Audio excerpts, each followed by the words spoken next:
En el día de hoy vamos a hablar un poco sobre la luz verdadera que alumbra a todo hombre, que es el Señor Jesucristo.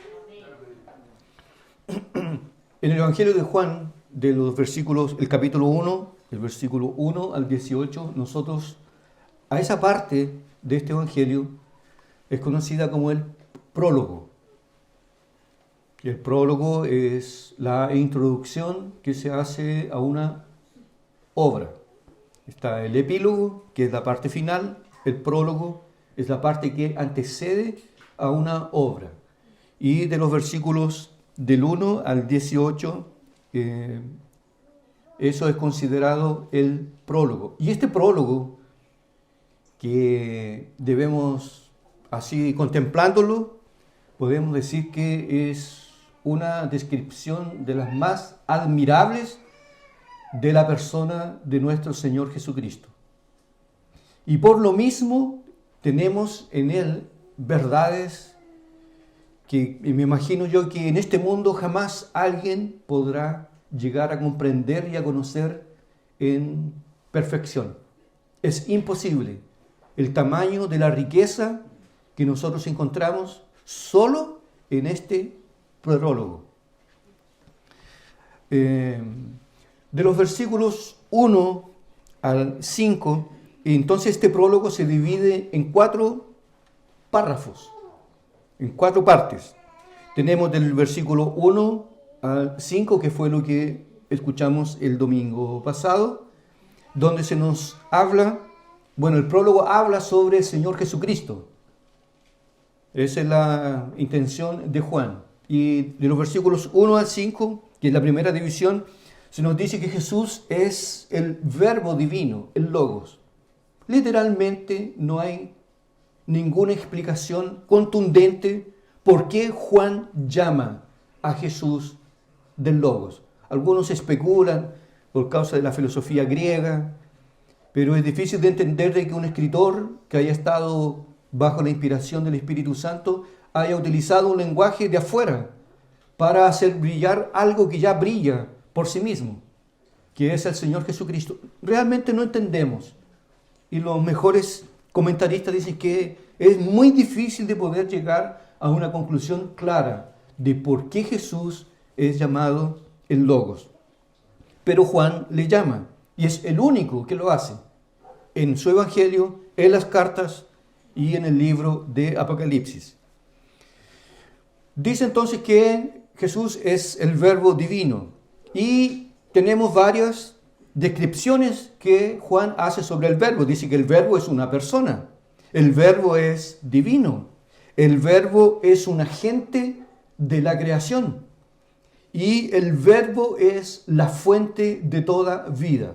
Eso lo vemos en los primeros 5 versículos que nuestro hermano Daniel nos expuso. En el día de hoy tenemos la segunda división, que es lo que vamos a ver enseguida. Jesús es la verdadera luz de este mundo.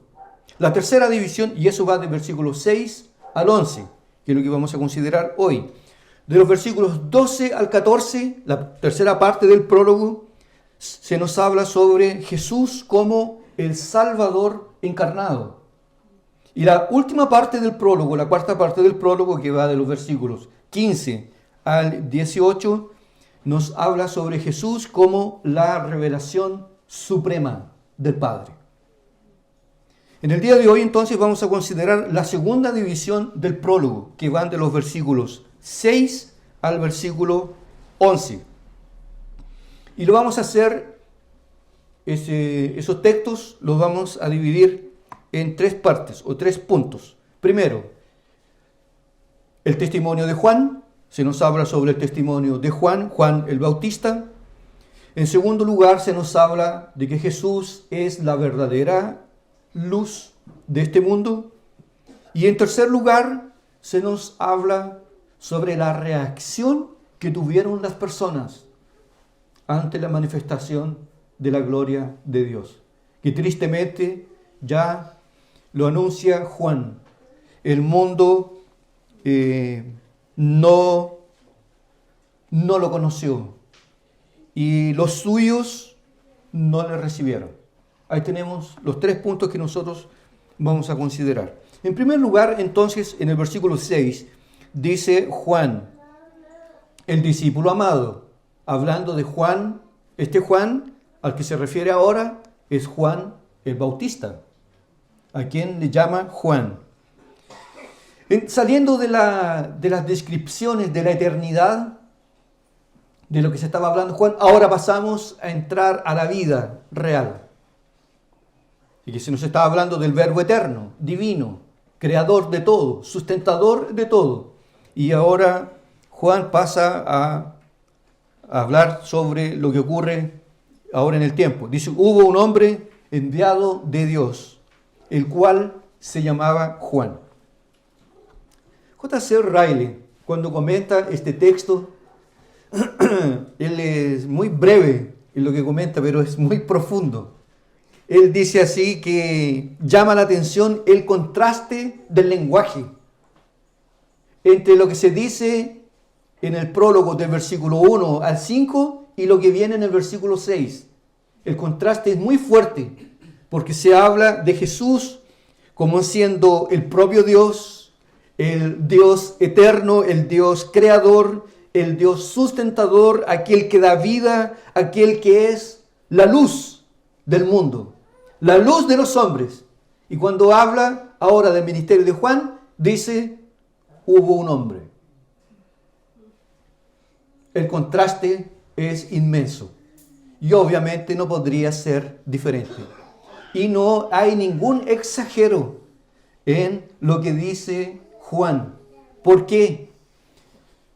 Porque todo lo que pueda ser comparado al Señor Jesucristo, todo es opaco, todo es pálido. No hay nadie en este mundo, incluso en el cielo, que se pueda comparar al Hijo de Dios, a su belleza, a su poder, a su gloria y a su santidad.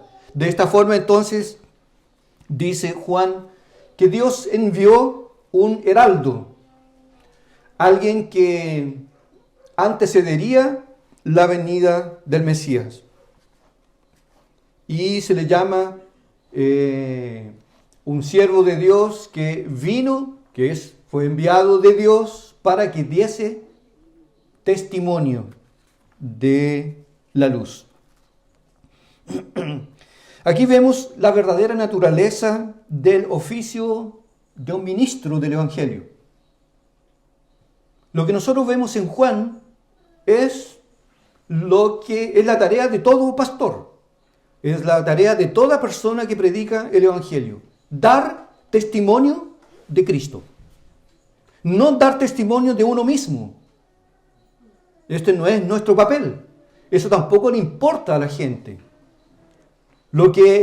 Nuestra responsabilidad y la necesidad de las personas es que nosotros demos testimonio de Cristo. Nosotros no somos llamados para andar haciendo milagros o andar haciendo cosas que la palabra de Dios a nosotros no nos orienta, no nos permite. Por ejemplo, cómo convertir personas. Eso no está en nuestras manos. Eso le cabe al propio Dios, al propio Señor. Nosotros estamos como Juan. Somos enviados de Dios para dar testimonio. Un pequeño paréntesis aquí. ¿No le llama la atención algo que hoy es algo que no es llevado en consideración? Porque el texto dice, hubo un hombre. Sexo masculino. Dios llama a hombres para que den testimonio público sobre el Señor Jesucristo. El ministerio pastoral femenino no tiene ningún sustento en la palabra de Dios. Ningún sustento. Y con propósito eterno, sabio y soberano, el Espíritu de Dios colocó estas palabras. Hubo un hombre. No fueron todos los hombres, porque no son todos llamados también a predicar. Hubo un hombre enviado de Dios, que se llamaba Juan. Así que nosotros somos testigos de Cristo. Dice el libro de Hechos que Pedro con muchas palabras daba testimonio sobre el Señor Jesucristo, que se arrepintieran. Pedro daba testimonio. El apóstol Pablo, en el libro de Hechos también, dice que él daba abundante testimonio a judíos y gentiles de la necesidad del arrepentimiento y que depositaran su fe en el Señor Jesucristo. La fe para con Dios. Esa es la función de un ministro. Esta es la función de un enviado de Dios. Dar testimonio. ¿Para qué? Para que las personas puedan creer que Cristo es el Mesías, que Cristo es el Hijo de Dios. El pastor Hernández Díaz dice así: Juan conocía su lugar. Juan conocía su lugar. Juan sabía que él no era la luz. La luz es Cristo. Juan el Bautista era, conociendo su lugar, era amigo del novio, pero no era el novio.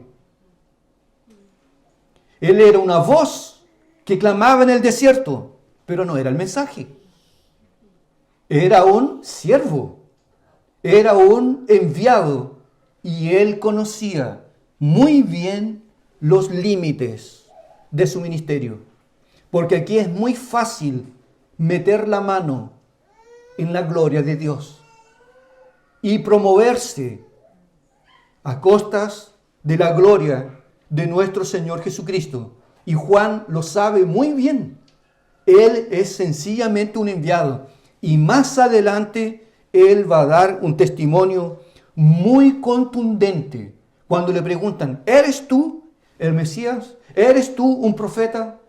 ¿Eres tú la promesa? No, no soy. No soy. Soy una voz que clama en el desierto. No soy digno, ni siquiera, de desatar la correa de sus calzados. Donald Carson, cuando comenta este texto, dice que Dios le pareció bien tener o enviar varios testigos, varias personas que diesen testimonio del Hijo de Dios. No fue solo Juan el Bautista que vino para que hablase de Cristo. Fue Juan el Bautista, pero también vamos a encontrar a la mujer samaritana, que personalmente ella daba testimonio. Sus obras también van a dar testimonio. Por eso que Jesús dice: creedme por las obras que yo hago. Y un testimonio, para que fuese verdadero, debía tener por lo menos 2 o 3 testigos, según la ley. Ya tenemos a Juan, a la mujer samaritana, tenemos sus propias obras, tenemos al Padre que dio testimonio del Hijo. Una voz audible se escuchó en el bautismo cuando dijo, aquella voz celestial dijo: este es mi Hijo amado, en el cual tengo complacencia. A él oíd.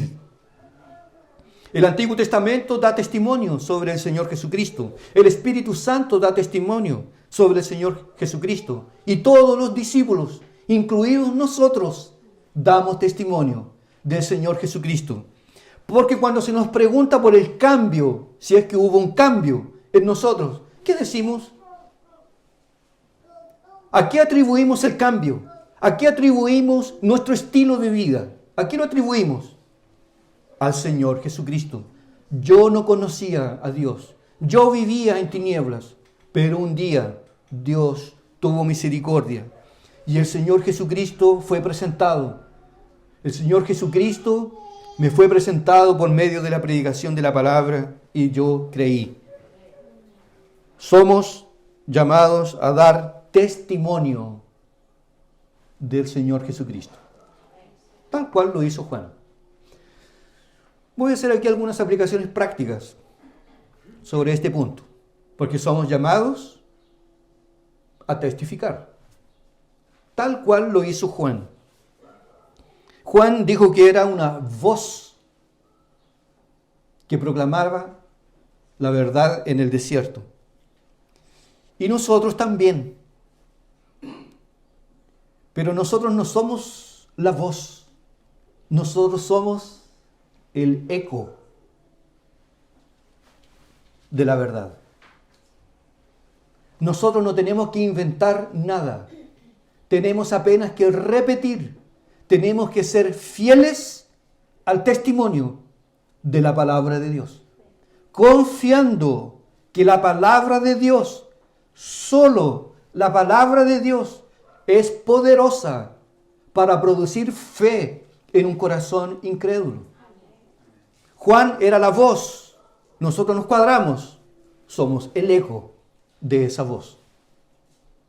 Solamente tenemos que tener fe y obediencia para repetir lo que dice la palabra de Dios.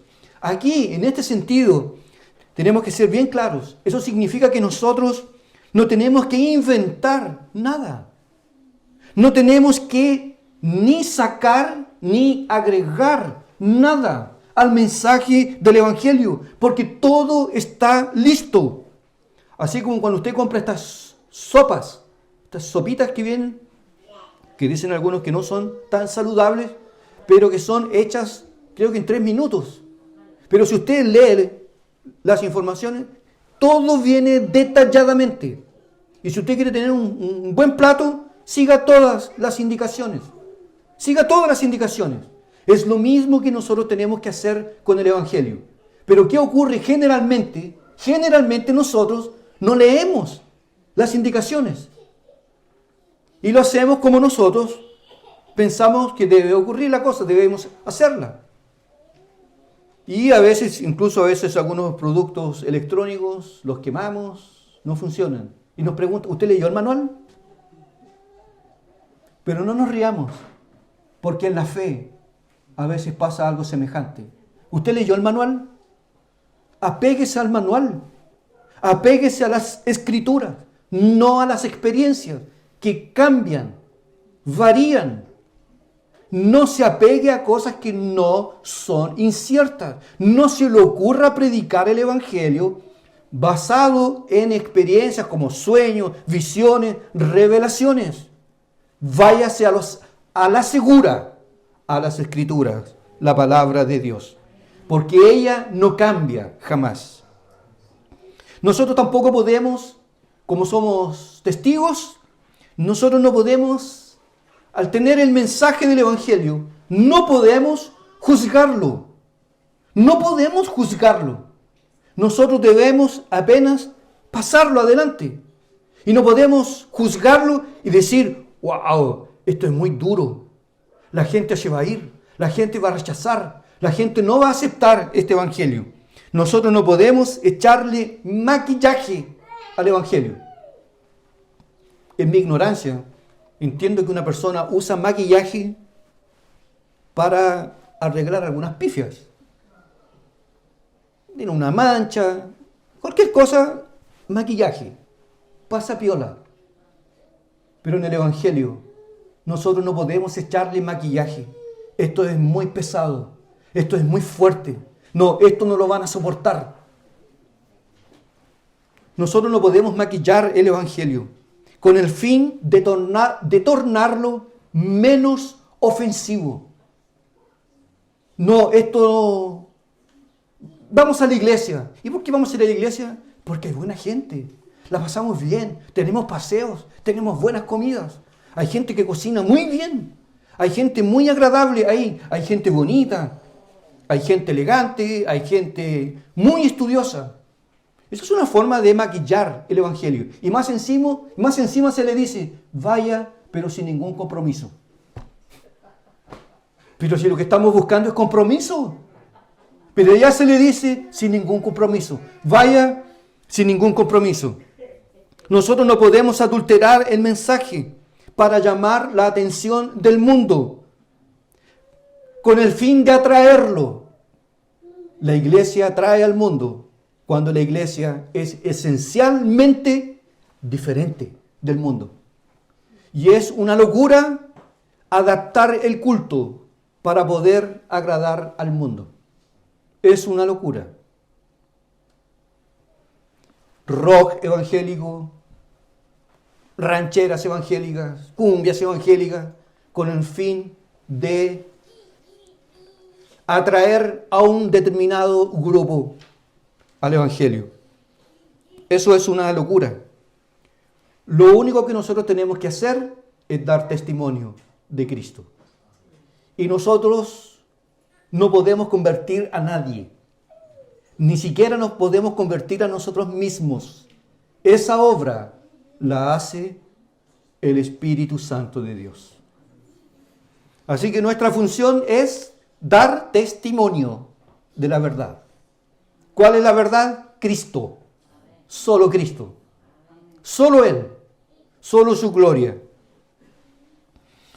En segundo lugar, dice el texto, hubo un hombre enviado de Dios, el cual se llamaba Juan. Este vino por testimonio, para que diese testimonio de la luz, a fin de que todos creyesen por Él. Ese es el objetivo, que las personas puedan creer en Él. No podemos hacer discípulos para nosotros mismos. Discípulos de Cristo. En segundo lugar, se nos dice aquí en este prólogo que Jesús es la verdadera luz del mundo. Jesús es el centro. Jesús es el propio sol del universo. Riley nuevamente dice, Cristo es para el alma de la humanidad, para el alma de los hombres, lo que el sol es para el mundo. ¿Habría vida si no hubiera el sol, si no existiera el sol? Si no existiera el sol, se acaba la vida. Se acaba. Y si el sol se acercara un poco más a la tierra, moriríamos todos quemados. Está en su exacta medida. Así también el Hijo de Dios es la figura principal de todo el cosmos, de toda la existencia de este mundo. Jesús es el centro de toda la fuente de luz espiritual. Todo emana, todo viene, todo depende de Él. Y Cristo con su potente luz alumbra, dice Juan, alumbra a todos. Aquella luz, versículo 9, aquella luz verdadera alumbra a todo hombre. Y esta luz venía a este mundo. Tamaña es la potencia de la luz que irradia nuestro Señor Jesucristo, que alumbra a justos y a pecadores, a ricos y pobres, ignorantes y cultos, del pasado, del presente y del futuro. El Señor Jesucristo. Nosotros nos vamos a morir de aquí a unos años más, pero Cristo continúa siendo el mismo. Nunca se acabará. Nunca. Por eso que dice el escritor de Hebreos, Él es el mismo ayer, hoy y por siempre. Cristo ilumina a todos los hombres, no con el mismo objetivo, pero alumbra a todos. A algunos los alumbra para salvación. Los ilumina, les muestra el pecado y los salva. Pero a otros, Cristo, porque dice que es la luz de todo hombre, a otros, sin embargo, alumbra para condenación. Más adelante va a decir Juan, la luz vino a este mundo, pero los hombres amaron más las tinieblas que la luz, porque sus obras eran malas. En ese sentido, Cristo alumbra a todos, a algunos para salvación, a otros para condenación eterna. Qué glorioso es nuestro Salvador. Siendo Dios, vino a este mundo para redimir y encontrar y salvar a pecadores como nosotros, para que nosotros pudiésemos ser salvos. Se quitó su corona para que nosotros fuésemos coronados. Se despojó de sus ropas para cubrir nuestra miseria. Descendió del cielo a la tierra para mantenernos fuera del infierno. Pasó hambre en este mundo para que nosotros comiéramos un banquete celestial. Bajó del cielo a la tierra para enviarnos de la tierra al cielo. Sufrió la ira de Dios sin misericordia en la cruz para que nosotros probáramos la misericordia sin ira. Enfrentó el rechazo de la humanidad para que nosotros fuésemos aceptados.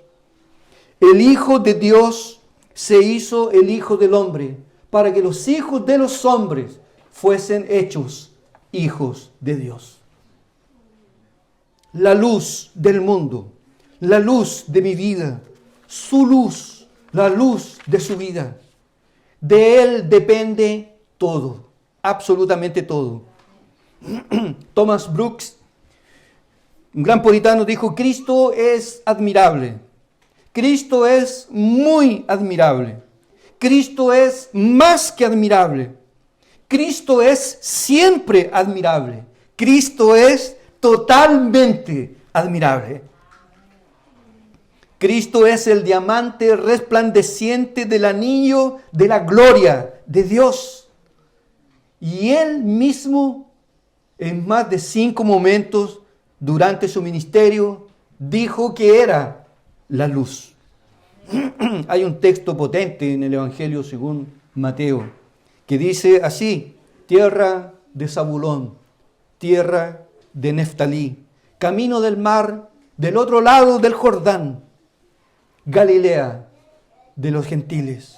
El pueblo asentado en tinieblas vio gran luz. ¿Quién venía llegando? El Hijo de Dios. El pueblo asentado en tinieblas vio gran luz. Y los asentados en región de sombra de muerte, luz les resplandeció. Y eso refleja la historia de la humanidad. Un mundo asentado en tinieblas, vidas hechas pedazos, vidas destruidas por el pecado.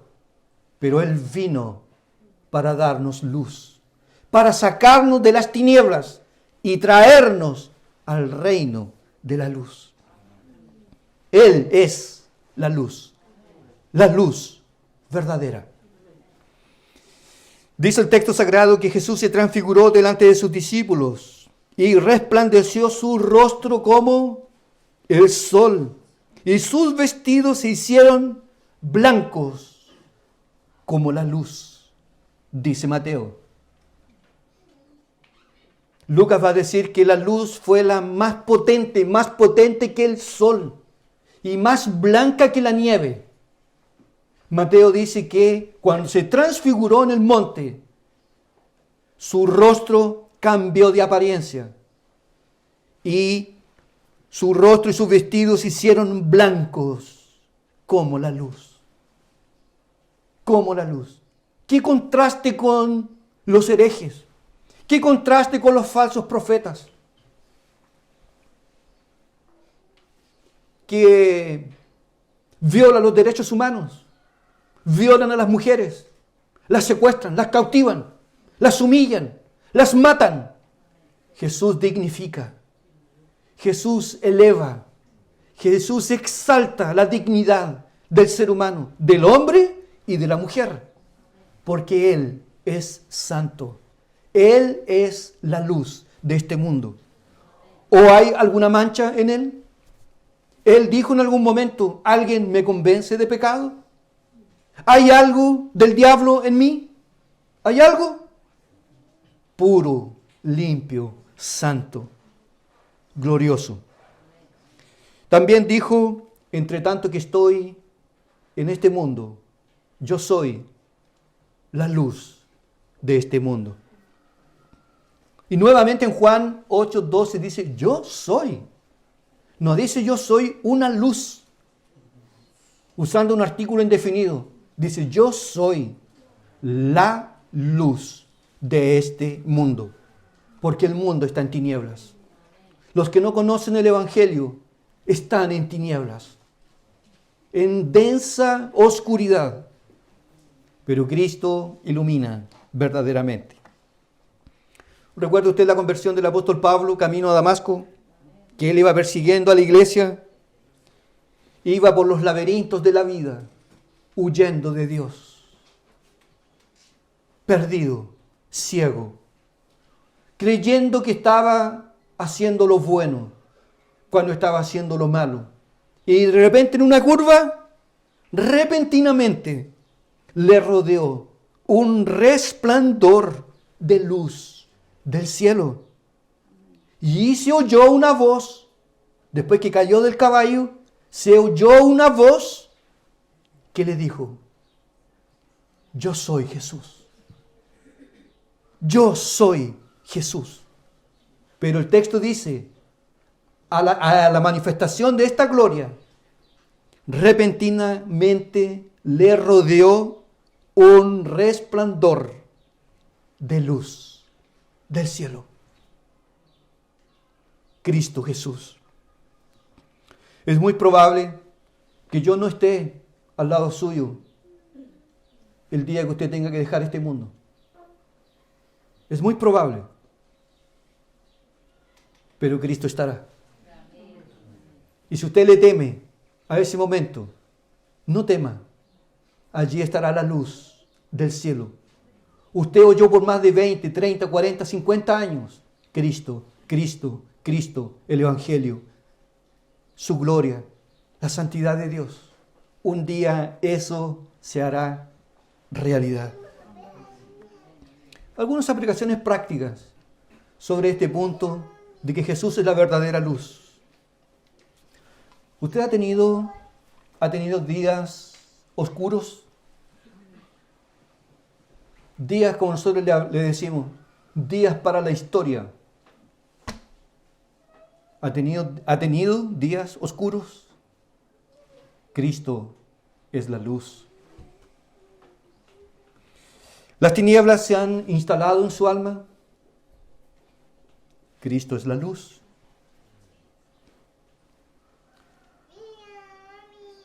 ¿Ha llegado un momento que usted no le encuentra sentido a la vida? La verdad, me gustaría morir. Me gustaría salir de este mundo. Este mundo es un fastidio. Tengo un vacío tremendo en mi alma. No le encuentro sentido a la vida. Cristo es la luz que ilumina al que está en tinieblas. ¿Le teme a la oscuridad de la muerte? ¿Le teme a la oscuridad de la muerte? Cristo es la luz. Él dijo: yo soy la resurrección y la vida. Y el que cree en mí, aunque muera, vivirá. ¿Ha tomado decisiones equivocadas en su vida? Porque estaba en tinieblas. Pero ahora Cristo es la luz. Y tomamos decisiones en la luz. No es la iglesia, no es el pastor, no es tu mamá ni tu papá, tampoco es la religión, es Cristo. Solo el Señor Jesucristo, el que puede darle sentido a nuestra vida. Amén. Y por Él estamos aquí. Cristo y nada más que Cristo. Solo Cristo. Por eso que los puritanos decían: solo Cristo. Solo el Señor Jesucristo. Solo la gloria de Dios. Solo Él es digno. Usted va a escuchar en su vida, ¿cuánto? 7,000 sermones aproximadamente. Y es probable que se le olviden casi todos. Pero a usted se le van al final de las cuentas, cuando se le vaya la memoria, si es que llega a esa edad, se va a acordar solamente de dos cosas: que usted es un gran pecador y que tiene a un gran Salvador, al Señor Jesucristo. Recuerdo perfectamente que mi abuela fue cristiana de muchos años y también tuvo una influencia muy fuerte en mi vida. Y ella falleció con 90 años, en el año 2008, 2009. Pero a ella se le fue la memoria, se le fue todo. Pero bastaba que yo llegara y le dijera, Jehová es mi pastor. No sabía quién era yo, no sabía de nada. Pero si uno le tiraba trigo, picaba. La palabra de Dios permanecerá por siempre. Cristo es nuestra luz verdadera. Y esta gloriosa luz para los que andan en la luz dignifica al ser humano. Qué maravilloso es ver a un hombre y a una mujer juntos viviendo en el matrimonio a la luz que nos proporciona el Señor Jesucristo. Pero ¿cómo lo hace el mundo en tinieblas? Mujeres con mujeres, hombres con hombres, de la forma más infame y degradable posible. Pero Cristo hace la diferencia, porque Él es la verdadera luz de este mundo. El versículo, y con esto termino, el versículo 10 y 11 dice, en el mundo estaba, y el mundo por Él fue hecho, pero el mundo no le conoció. A lo suyo vino, y los suyos no le recibieron. El versículo 12 lo vamos a ver el próximo domingo, que no todo está perdido. Muchos lo rechazaron, pero hay otros que lo recibieron. Ahí estamos nosotros, en Chile, con otra cultura, un mundo pervertido, pero el Evangelio llegó a nosotros. Pero la luz llegó ahí a Israel. Eso es lo suyo. Y los suyos son los que componían el pueblo de Israel. Los judíos. Vino a lo suyo, pero los suyos, dice el texto, no le conocieron. A los suyos vino, y los suyos no le recibieron. Este es las potentes consecuencias de la incredulidad. ¿Cómo es posible que una persona, al ver la luz de Cristo y del Evangelio, no lo hayan conocido? No lo hayan recibido. En otras palabras, lo que hizo Israel, rechazaron, porque no recibir es rechazar. Algunos lo rechazaron de una forma suave. Otros lo rechazaron de una forma más agresiva, como fueron los gadarenos, que locamente dijeron, aléjate de nosotros. Y otros lo rechazaron con violencia. Incluso lo mataron. De esta forma el mundo ha reaccionado frente al Evangelio, frente a las manifestaciones, a las potentes manifestaciones de la gloria de Dios, que deja a los hombres indisculpables. Si Dios no nos mandó una vela, no nos mandó una lamparina, nos mandó la luz comparada al sol, para que todos vieran, para que todos se diesen cuenta de lo que estaba ocurriendo, de lo que estaba llegando, de la promesa de Dios que estaba siendo cumplida. Los hombres miraron y dijeron, no nos someteremos a Él. No lo conocieron, lo rechazaron. Y esta historia se repite, porque el mundo está dividido en dos grupos, los que rechazan y los que reciben. Hoy el Evangelio llega nuevamente a nosotros, por medio de la palabra de Dios. Y hoy está Cristo aquí entre nosotros, ofreciéndonos su gracia, su misericordia, su compasión, diciéndonos y conclamándonos que si nosotros venimos a Él, lo amamos, nos entregamos a Él, tendremos en esta vida la mejor de las vidas, que no tienen nada que ver con riquezas, ni belleza, ni fama, ni éxito. Tiene que ver con la paz, con la comunión con Cristo, nuestros pecados perdonados. Y producto de esto tendremos un gozo inefable y glorioso. Pero ante esto algunos, no, todavía no. No estoy preparado. Soy muy joven. Otros dirán, soy muy viejo. Esto es una tradición, haber vivido toda una vida en pecado y al último cuando me voy a morir. Así una vez me dijo un hombre. Recuerdo hasta el nombre. El Señor que hoy está hecho polvo. El Señor Escalona.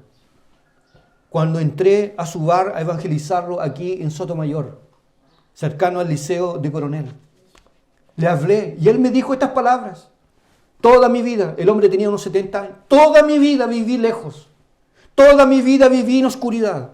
Toda mi vida viví la incredulidad. Y ahora que me estoy muriendo de cáncer, recibir al Salvador, recibir a Dios, creer en Él, esa no es cosa de hombre.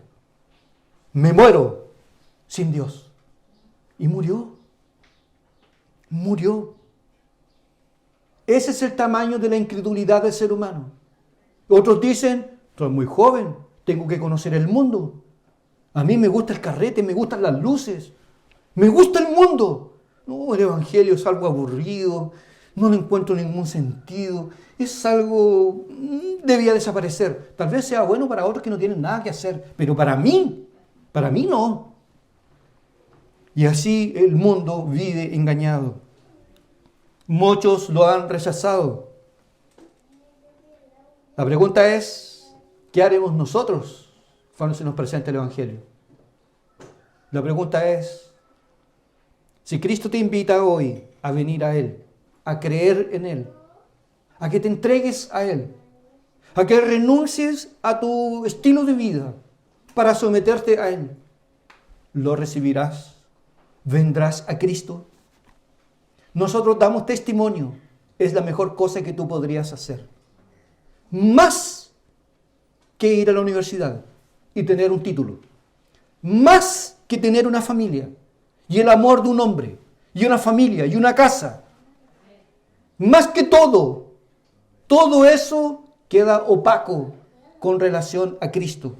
Nosotros damos testimonio, lo mejor que tú puedes hacer. Escúchame, tú que eres adolescente, tú que eres un jovencito, lo mejor que tú puedes hacer es entregar tu vida a Cristo. Y recibirlo, porque además tú no sabes el día de tu muerte. ¿O tú piensas que porque tú eres joven tú no vas a morir? Y que la muerte dice, no, es muy joven, tiene mucho que vivir, no ha sido mamá todavía, no se ha casado, no ha terminado su carrera aún. No puede morir. La Biblia es clara, cuando la muerte viene y atrapa y no hay quien suelte, sea joven, sea anciano.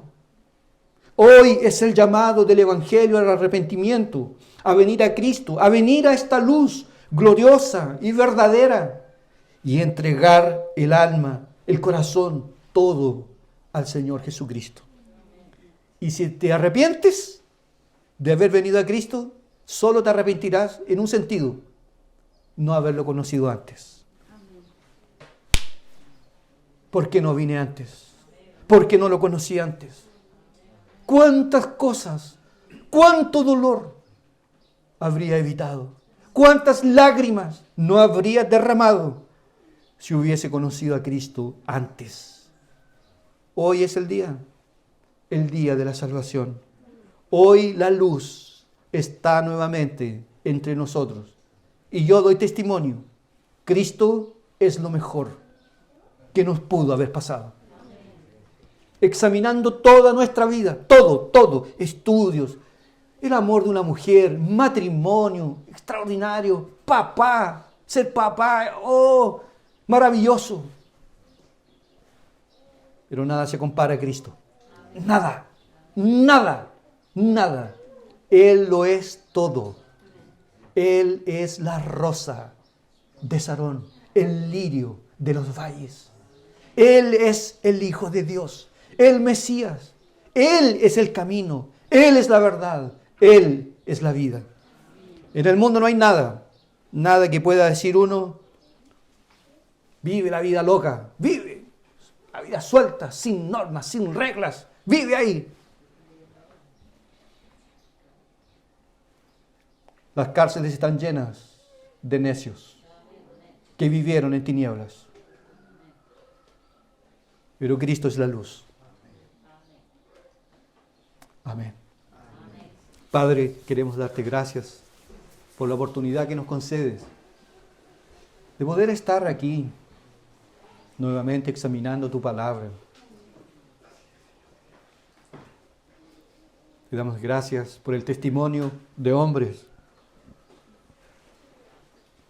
que han sido fieles a ti y que de años tras años el Evangelio ha pasado de generación a generación.